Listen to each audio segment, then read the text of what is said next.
আলমারিটার বড্ড অহংকার। অহংকার হবে না?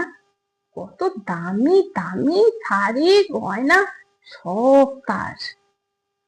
চারতলা ঠান্ডা ঘরে তার অবস্থান।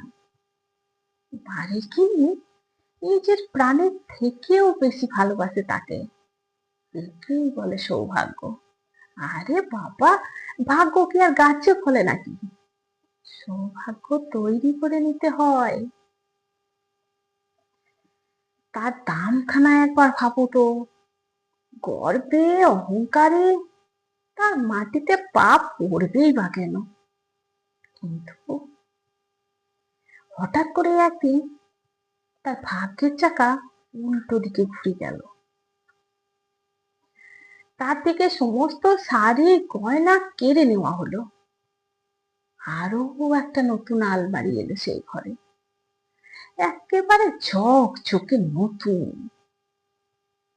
কেড়ে নিল তার স্থান। আর তাকে ছাদের দরজা দিয়ে বের করে কোমরে দড়ি বেঁধে ফেলে দেওয়া হলো ডাস্টবিনের কাছে।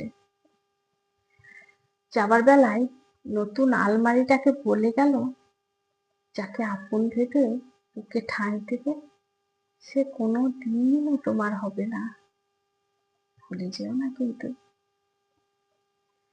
গল্পের নাম সে আমার নয়। ধন্যবাদ।